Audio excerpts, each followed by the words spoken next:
मेरे प्रियो, आप सभी को जय मसीह की। मैं राजेश कुमार और बहुत दिनों के बाद मैं आज अपना वीडियो बना रहा हूँ क्योंकि तबीयत ठीक नहीं थी। मौसम परिवर्तन हो रहा है तो उसकी वजह से मुझे कुछ ठंडा लग गया था और खांसी बहुत थी, गला भी खराब था। अभी भी बोलने में आप महसूस कर रहे होंगे मेरी आवाज़ को और कुछ वीकनेस भी आप देख रहे होंगे कि मेरे अंदर आ गई है। तो आज मैंने सोचा कि 1 कुरिन्थियों का जो अध्याय 11 है उसकी वर्सेस पढ़ी जाए और उसका सही मतलब मैं आप तक पहुंचाने का प्रयास करूंगा। हालांकि मैंने इसका अध्ययन और इसके विषय में पहले भी मैं वीडियो बना चुका हूं, किंतु अभी लास्ट वीक मैं किसी बहन की एक चर्चा सुन रहा था। तो सुनने के बाद उन्होंने काफ़ी लंबा जो है प्रीचिंग करी इस अध्याय के ऊपर 1 कुरिन्थियों का 11 पे। तो जब मैंने उनको सुना देखा तो मुझे लगा कि लोगों को अभी भी जो है बहुत मेहनत की ज़रूरत है, क्योंकि बिना अच्छी तरह से होमवर्क करके, बिना सही तरीके से अध्ययन करके हमको कभी भी पब्लिक के बीच में परमेश्वर के जो वचन हैं वो लेकर नहीं आने चाहिए। ये बाकी सब माफ़ है, हर बात की क्षमा है, किंतु वचनों के साथ अगर हम गलत अर्थ लोगों को बताते हैं तो उस अर्थ का अनर्थ हो जाता है जो जिसकी क्षमा नहीं। इसलिए हम प्रीचिंग करें, परमेश्वर की प्रशंसा करें, हम चर्च चलाएं और कोई दिक्कत नहीं है, किंतु अगर वचनों के गहराई में हम जाना शुरू करते हैं, उसके अर्थ को ढूंढने का शुरू करते हैं कि परमेश्वर एक्चुअली में क्या कहना चाहता है, तो उसके लिए हमको एक अच्छा होमवर्क करना बहुत ज़्यादा जरूरी है। और यदि हमारा होमवर्क ठीक नहीं होगा तो हम पब्लिक में जो लोग हमको सुन रहे हैं एक गलत मैसेज हमारा पहुंचता है, जो अपने आप में अच्छी बात बिल्कुल भी नहीं है, क्योंकि हमारा परमेश्वर सिद्ध परमेश्वर है और सार्थक परमेश्वर है और अपने आप में उचित है। तो हमको हर तरह से हमारा परमेश्वर सत्य है, तो हमको उस बात का बहुत ध्यान रखना चाहिए कि किसी भी तरह से वचनों के साथ छेड़छाड़ ना हो और हम जब तक वचनों का असली मतलब, उसका असली अर्थ ना समझ जाएं, तब तक पब्लिक के बीच में उसको नहीं लाना चाहिए। वो गलत बात है।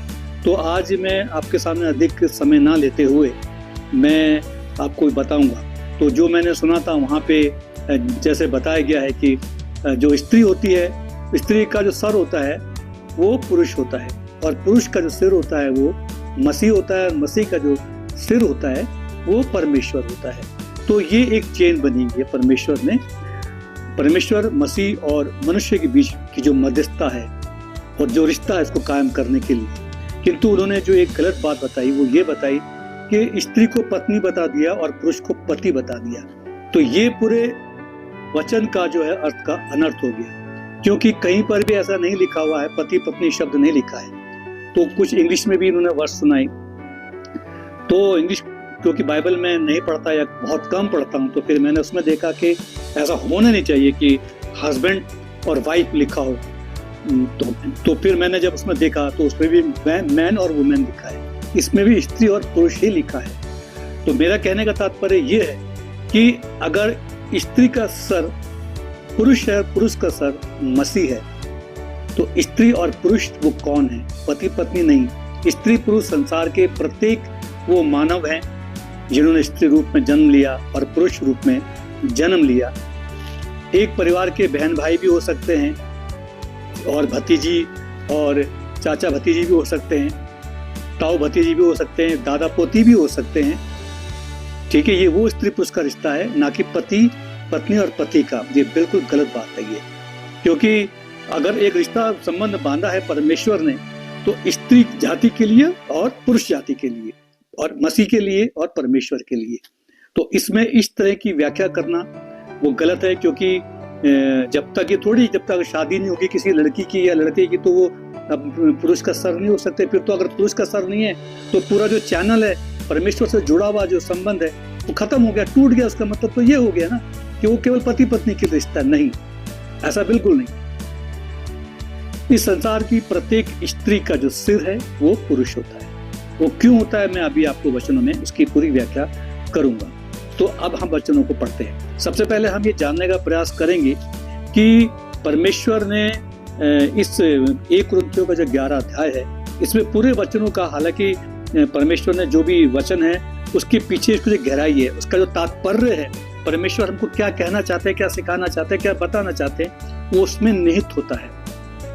तो आज हम इसमें भी आपको पढ़ के बताएंगे कि ये परमेश्वर ने जो वचन लिखे गए हैं, परमेश्वर के ये वचन बोले गए हैं, तो उसका असली तात्पर्य क्या है। पहले तो हम इसका बेस समझेंगे।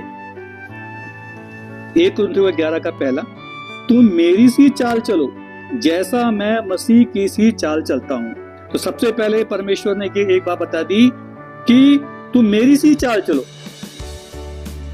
मतलब जैसे मैं चलता हूं तुम वैसे ही चलो, और जैसा मैं हूं वैसा तुम बनो। तो पूरे वचन में शुरुआत में ही परमेश्वर ने ये बोला कि मेरी तरह बनो। ये हमको इस वचन में सिखाना चाहते हैं। दूसरा, हे भाइयों, मैं तुम्हें सराहता हूं कि सब बातों में तुम मुझे स्मरण करते हो और जो परंपराएं मैंने तुम्हें सौंपी है उनका पालन करते हो। परमेश्वर हम सबका धन्यवाद करता है कि तुम लोग मेरे को सब बातों में मुझे स्मरण करते हो। परमेश्वर ये बताता है कि तुम मेरे को स्मरण करते हो, मेरे को मानते हो, मेरी चाल चलन पे चलते हो, मेरे स्वभाव को अपनाते हो और उनका पालन करते हो। परंतु मैं चाहता हूं कि तुम ये जान लो कि हर एक पुरुष का सिर मसीह है। हर एक पुरुष का सिर मसीह, मैंने कि जीसस क्राइस्ट, हमारे यीशु मसीह, और स्त्री का सिर का ध्यान रखना पुरुष है, और मसीह का सिर परमेश्वर है। तो एक चैनल बन गया, सबसे पहले परमेश्वर, फिर यीशु मसीह, फिर पुरुष और फिर स्त्री। ठीक है, इसी चैनल से परमेश्वर ने पूरे संसार को बांधा हुआ है। जो पुरुष सिर ढांके हुए प्रार्थना या भविष्यवाणी करता है वे अपने सिर का अपमान करता है। ठीक है, जो पुरुष सिर ढांके हुए, अब इसके अंदर गहराई छिपी हुई। सबसे पहले सिर, ऊपर सिर जो है स्त्री का सर, एक बार सिर आया, फिर पुरुष का सिर मसीह, दूसरी बार मसीह का सर परमेश्वर, 3 बार सिर के बारे में बोला है, चौथी बार फिर सिर की व्याख्या की है। तो सिर का महत्व हमको समझना, सिर क्या है। सिर जो है ये हमारा, जो ये बुद्धि होती है, इसके ऊपर का जो भाग होता है, जो सबसे ऊंचा स्थान होता है, ये शीश होता है, सिर होता है, और यही सर्वोच्च स्थान पे परमेश्वर का स्थान होता है। ठीक है, क्योंकि ये परमेश्वर ने कहा हमारा जो शरीर है ये मंदिर है। ठीक है, तो इस मंदिर का सर्वोच्च शिखर पे परमेश्वर वहीं बैठेंगे ना, जो सर्वोच्च स्थान होगा मंदिर का, वहीं परमेश्वर का वो होगा। तो हमारा शीश ये है। तो सिर मतलब परमेश्वर का स्थान, परमेश्वर साक्षात, राइट। तो ये क्या बोल रहे हैं, जो पुरुष सिर ढांके हुए प्रार्थना या भविष्यवाणी, प्रार्थना भविष्यवाणी कहाँ की जाती है, पब्लिक के सामने, पब्लिक के लिए। ठीक है, जितने भी जन हैं, जब हम लोग प्रचार करते हैं, परमेश्वर की प्रीचिंग करते हैं, तो प्रार्थनाएं करते हैं, भविष्यवाणियां करते हैं। तो पुरुष को सर ढकने के लिए मना किया है। तो सर का मतलब ये हमारी खोपड़ी नहीं है, सर साक्षात परमेश्वर। बिना परमेश्वर को साक्षी माने हुए आप परमेश्वर की भविष्यवाणी या प्रार्थना नहीं कर सकते। ठीक है, मैं का मतलब आगे यहाँ पे, मतलब परमेश्वर का बिना नाम यही, और आप जो हैं अपने गा रहे हैं, और अपना नाम लेने के लिए, अपनी प्रतिष्ठा के लिए, अपनी महानता के लिए लोगों की प्रार्थना कर रहे हैं, भविष्यवाणी कर रहे हैं, और परमेश्वर को एक साइड में रखा हुआ है।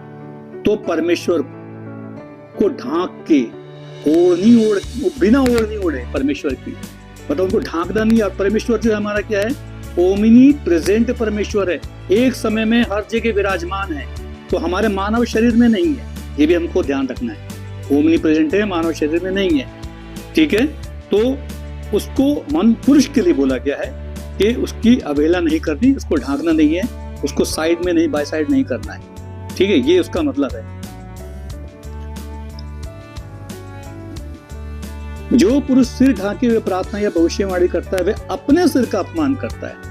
हमारे सिर का तो कोई मान अपमान है ही नहीं, मिट्टी है ही, हम सब जानते हैं ना। अपना सर का मतलब परमेश्वर का साक्षात, क्योंकि सर पे कौन बैठे हैं, पुरुष के परमेश्वर है। ठीक है, तो हम उसको ढक नहीं सकते, उसको साक्षी भाव में रखना है परमेश्वर को सदा, तब हमको वो करना है। तो परमेश्वर का मान रखते हुए, सम्मान रखते हुए, उसकी आराधना करते हुए हमको परमेश्वर के वचन कहने या प्रार्थना करनी है। परंतु जो स्त्री उघाड़े सिर प्रार्थना या भविष्यवाणी करती है, वह अपने सिर का अपमान करती है, क्योंकि वह मुंडी के बराबर है। अब यहाँ पे ये आ जाता है, पूरे चर्च में सब जगह यही है कि भैया स्त्री को ओढ़नी जरूर ओढ़नी चाहिए अपने सिर के ऊपर। यहाँ पे फिर सर आ गया, अब स्त्री के सर के बारे में लिखा है, ठीक है। अब ओढ़नी शब्द केवल एक बार है पूरे वचन में, पूरे 11 अध्याय में ओढ़नी एक ही बार है, सर बहुत बार है, स्त्री पुरुष बहुत बार है। तो जो जिसका वर्णन ही केवल एक बार हुआ, उसी को पूरी दुनिया महत्व दे रही है। और स्त्री के लिए बोल जाए कि बिना ओढ़नी यानी कि चुन्नी ओढ़े, बिना पल्ला ओढ़े, ठीक है, उसको समझ ले, जो कि गलत है, ऐसा नहीं है बिल्कुल भी। बिना ओढ़नी यानी कि चुन्नी ओढ़े या दुपट्टा ओढ़े आप भविष्यवाणी या प्रार्थना नहीं कर सकते, ठीक है। जो स्त्री उघाड़े सिर, ठीक है, प्रार्थना या भविष्यवाणी करती है, ओढ़ने के लिए भी नहीं लिखा, उघाड़े सिर लिखा। उघाड़े का मतलब नंगा, नंगे सिर, ठीक है। तो अब इस सर कौन है इसका, स्त्री का? इस सर स्त्री का कौन है? वो इस खोपड़े के बारे में नहीं बात कर रहे, पुरुष है। ये पुरुष के बारे में बात हो रही है, यानी कि जो पुरुष है तुम्हारे साथ में, तुम्हारे पति भी हो सकते हैं, तुम्हारे भाई भी, तुम्हारी बहन भी, तुम्हारे पादरी साहब भी हो सकते हैं, चर्च का बहुत बड़ा ग्रुप हो सकता है पुरुषों का। तो ये कहने का मतलब है कि उनकी ओढ़नी, अब परमेश्वर ने पुरुष को मना करा कि ओढ़नी नहीं, क्योंकि परमेश्वर जो है वो प्रेजेंट ओमिनी परमेश्वर है, ठीक है ना, ओमिनी प्रेजेंट परमेश्वर है, सब जगह एक साथ। और मनुष्य क्या है, मानव शरीर में एक बार में एक ही जगह रह सकता है। ये शरीर नाशवान है, और परमेश्वर का जो शरीर है वो आदि और अनादि और अनंत काल तक रहने वाला शरीर है, जो दिव्य शरीर है, आध्यात्मिक शरीर है, और अलौकिक शरीर है, और आत्मिक शरीर है, ठीक है। तो इसलिए उसको ढकने के लिए मना किया है। मगर स्त्री को पुरुष के लिए बोला गया है कि जब आप प्रार्थना या भविष्यवाणी करें, उसमें लिखा है जब आप प्रार्थना या भविष्यवाणी करें, स्त्री को बोले तो उघाड़े सर नहीं करना। तो सर का मतलब पुरुष, स्त्री का सर नहीं है, पुरुष है वो, क्योंकि स्त्री का सिर पुरुष है, ठीक है। तो यानी कि यदि आप कभी भी कहीं पर भी पब्लिक के सामने भविष्यवाणी करते हैं, प्रार्थना करते हैं, परमेश्वर का प्रचार करते हैं, प्रीचिंग करते हैं, तो अकेले ना करें, पुरुष की उपस्थिति वहां पे होना आवश्यक है, क्योंकि उसके सिर पे मसीह है। और जब वहां पुरुष उपस्थित होंगे आपकी प्रार्थना में, तो आपकी प्रार्थनाएं पुरुष के शीश के द्वारा मसीह तक पहुंचेगी। ये चीज बनाई गई है। अब इसमें ये क्यों है, ये भी आगे लिखा है, वो मैं आपको बताऊंगा। समझना बहुत ज्यादा जरूरी है, ठीक है।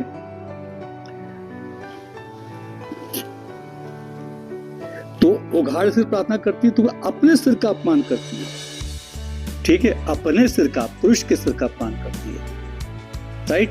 क्योंकि स्त्री कभी भी अकेले कुछ नहीं कर सकती, उसके साथ पुरुष का होना जरूरी है। क्यों? इसलिए क्योंकि हर स्त्री जो है वो पुरुष से जन्मी है, और पुरुष को बनाया परमेश्वर ने। तो स्त्री, क्योंकि उसको नारी बोला जाता है, इसीलिए क्योंकि वो नर से है, इसलिए नारी बोला जाता है, ठीक है। ये बात बहुत ध्यान रखना है। अभी मैं आपको आगे पढ़ाता हूँ। यदि स्त्री ओढ़नी ना ओढ़े तो बाल भी कटा ले। यदि स्त्री के लिए बाल कटाना एवं कराना लज्जा की बात है तो ओढ़नी ओढ़े, ठीक है। अब इसका मतलब यही हो गया कि यदि स्त्री ओढ़नी ना ओढ़े तो बाल भी कटा ले, ठीक है। यदि पुरुष को अपने साथ ना रखे और पुरुष से आगे 2 कदम आगे बढ़ के वो अपनी प्रार्थना, आराधना या भविष्यवाणी करती है, तो बाल भी कटा ले, मतलब हर तरह से लज्जाहीन, मुंडी हो जाना, मतलब लज्जाहीन कहलाती है वो स्त्री। जो मर्दों की जो चाल चलेगी, जो मर्दानी बन के चलेगी, ठीक है, वो स्त्री हमेशा घमंडी कहलाती है, बहुत ही अहंकारी कहलाती है, जो पुरुष पर हावी रहती है। तो वो एक तरह से लज्जाहीन ही होती है, ये इसका असली मतलब होता है। ध्यान से सुनिए।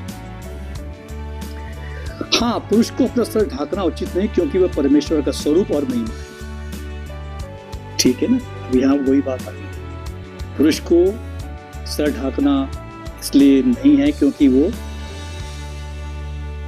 परमेश्वर की महिमा है। राइट? ये सर है, परमेश्वर की महिमा।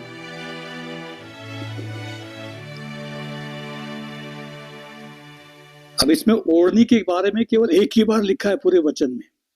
सिर के बारे में कई बार लिखा, हर बार सिर आ रहा है। ओढ़नी तो एक ही बार है जिसको हम बहुत ज्यादा महत्व देते हैं। सिर कई बार है, उसको महत्व नहीं देते। गलत बात है। ठीक है?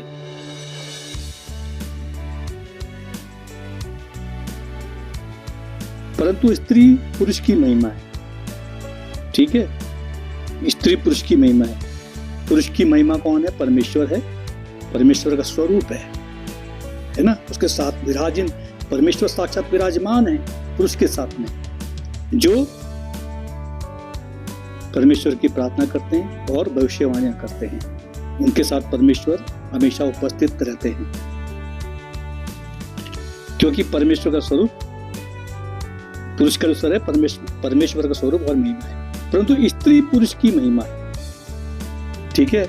स्त्री पुरुष की महिमा। जब यह बात आ गई ना, तो इसलिए पुरुष का होना बहुत जरूरी है। बिना पुरुष के स्त्री की कोई महिमा नहीं। जो स्त्री अकेले अकेले रहती है, पुरुष को अपमानित करती है, पुरुष को कुछ समझती ही नहीं, चाहे उसका पति ही क्यों ना हो, भाई क्यों ना हो, दादा चाचा ताऊ घर में, और अपने अहंकार में रहती है, तो वो लज्जाहीन ही कहलाती है। ठीक है? ये बात ध्यान रखना। क्योंकि पुरुष स्त्री से नहीं हुआ, परंतु स्त्री पुरुष से हुई। अब देखो वही बात जो मैंने अभी आपको, क्योंकि स्त्री पुरुष से हुई है, पुरुष स्त्री से नहीं है।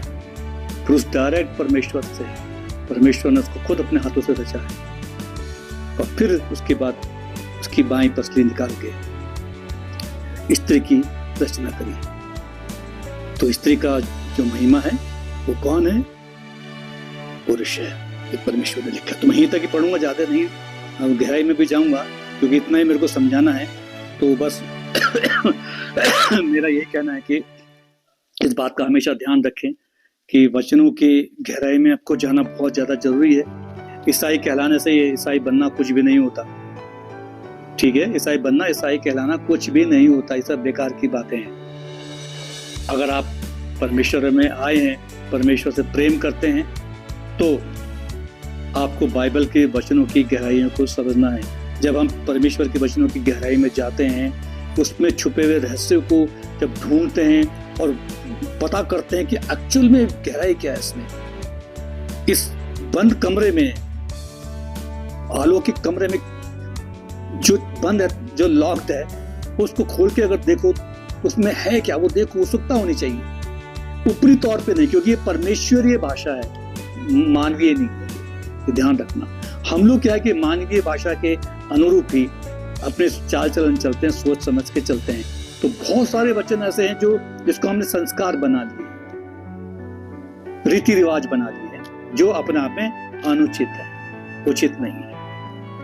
तो हमको ऐसे रीति रिवाजों को तोड़ना है, और सही परमेश्वर ने जो हमको सही मार्गदर्शन दिया है, हमको उस पे चलना है हमेशा, निरंतर।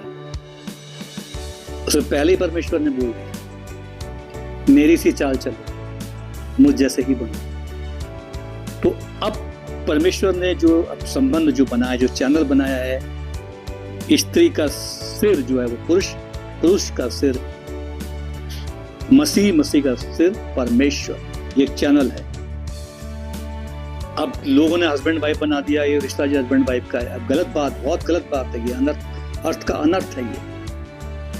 अगर ये केवल हस्बैंड वाइफ का ही चैनल बना हुआ है, तो बाकी जो बेचारे भी कुंवारे बैठे हैं, या जिनकी पति मर गए, जिनकी पत्नी नहीं है, खत्म हो गई, उनका चैनल टूट गया परमेश्वर से। कितनी गलत बात है। अब ओढ़नी वाली बात मैं बताता हूँ। जो मैंने ओढ़नी का आपको मतलब बताया, ठीक है, वो ओढ़ने का मतलब वो सही है। किंतु जो आप लोग या चर्च वाले लोग, पादरी लोग जो आजकल के हैं, वो ओढ़नी जो उसको समझते हैं चुन्नी सर ढकना, ढकना, सर ढकना। कि परमेश्वर ने इस तरह की कोई परंपरा स्त्रियों के लिए नहीं बनाई, कोई कंडीशन नहीं बनाई, मैं आपको बता देता हूँ, बिल्कुल भी नहीं। उसने बहुत आजाद और स्वतंत्र रखा हम लोगों को हर बात से। अब ओढ़नी किसने पहनाई थी, याद है ना आपको? परमेश्वर ने स्त्री पुरुष को नंगाई बनाया था, उसके कोई वस्त्र नहीं थे। तो ओढ़नी किसने ओढ़ाई थी? शैतान ने, है ना? तो समझ किसने दी थी अच्छे बुरे की? शैतान ने। तो परमेश्वर ने उसको मना किया था कि वहां नहीं जाना, वो अच्छे बुरे का जो है वृक्ष है, वो वहां पे शैतान बैठा है। किंतु वो गए, और किसके कहने पे? स्त्री के कहने पे, क्योंकि उसने वहां पे अपने पुरुष की महिमा को त्याग दिया, उसकी बात नहीं मानी। उसने समझाया भी कि नहीं, परमेश्वर ने मना किया, फिर भी चलेगी। तो गलत बात है ना। तो ओढ़नी जिसको बोलते हैं, जो आप लोग ओढ़नी, आपकी जो ओढ़नी है, परमेश्वर की नहीं, वो ओढ़नी शैतान ने सिखाई थी, उसने ओढ़ना सिखाया था, परमेश्वर ने नहीं। तो ये और बात क्लियर होती है। तो मैं आप लोगों को खबरदार करता हूँ, ऐसे भाइयों बहनों को, पादरियों को, प्लीज अच्छा ढंग का, क्योंकि मैंने सुना है ना, मैंने 1 घंटा लेक्चर में अटेंड किया, सिर में दर्द हो गया, इधर से सुना फिर इधर से निकालना शुरू कर दिया। अब वो कह भी रहे हैं कि लोग गलत प्रीचिंग करते हैं, गलत व्याख्या करते हैं, वो ऐसे भी कह रहे हैं, बताइए, बहुत बुरी बात रही है। इन्हीं शब्दों को मैं विराम देता हूँ और आप सबके लिए प्रार्थना करता हूँ। परमेश्वर आप सबको खूब सुखी रखे, धन्य रखे, आपके जीवन में उपस्थित रहें, आपके शीश पे सदा विराजित रहें, आपके जीवन में परमेश्वर की उपस्थिति रहे, और आप सबको अच्छा ध्यान और ज्ञान, अच्छी बुद्धि, बुद्धिमत्ता, विवेक दे, ताकि आप परमेश्वर को समझ सके, परमेश्वर के वचनों को जान सके, उसको परख सके और अपने जीवन में उतार सकें और लोगों को बता सके। परमेश्वर इन सब की आशीष आप सबको दे। आमीन, आमीन, आमीन।